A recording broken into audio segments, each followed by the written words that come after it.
দলের সিদ্ধান্ত না মেনে সিরাজগঞ্জের 6টি পৌরসভার মধ্যে উল্লাপাড়া ও শাহজাদপুরে আওয়ামী লীগের দুজন বিদ্রোহী প্রার্থী এখনো ভোটের মাঠে আছে। নির্বাচনে জয়ের ব্যাপারে দৃঢ় আশাবাদী তারা।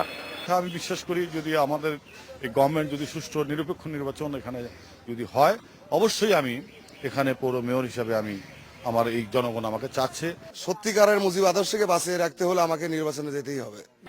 অভিযোগ আছে, শাহজাদপুর পৌরসভায় মেয়র পদে আওয়ামী লীগের মনোনয়ন পাওয়া প্রার্থীকে সমর্থন না দিয়ে বিদ্রোহী প্রার্থীকে সমর্থন দিচ্ছে সরকার দলীয় স্থানীয় সংসদ সদস্য।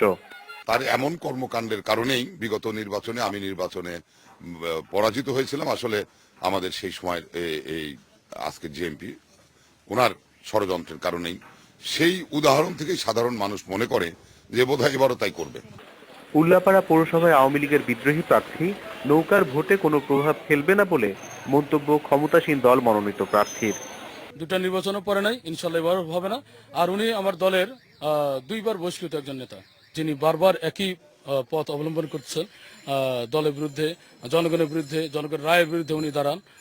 আর বিশ্বাস জনগণ তার ডাকে সাড়া দেবে না এবং আমার ভোটে কোনো প্রভাব পড়বে না।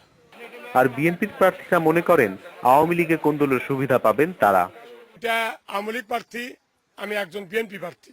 আওয়ামী লীগ মানে অসুস্থ করার কথা না, তারপরে অসুস্থ করলে ছাত্র অনেক কিছু করে যাবে। আর সুস্থ ভোটে এখন পর্যন্ত যে পরিবেশ আছে, যদি সুস্থ ভোট হয়, আমি যদি পরাজিত হই, আমি সরকারকে ওয়েলকাম জানাবো। নির্বাচন সুষ্ঠু হলে যে কোনো ফল মেনে নেওয়ার কথা বলে নির্বাচন কমিশনকে নিরপেক্ষ থাকার আহ্বান জানিয়েছেন বিএনপির প্রার্থীরা। সিরাজগঞ্জের 6টি পৌরসভার প্রায় সবকটিতেই হয় আওয়ামী লীগ অথবা বিএনপির বিদ্রোহী প্রার্থী রয়েছে।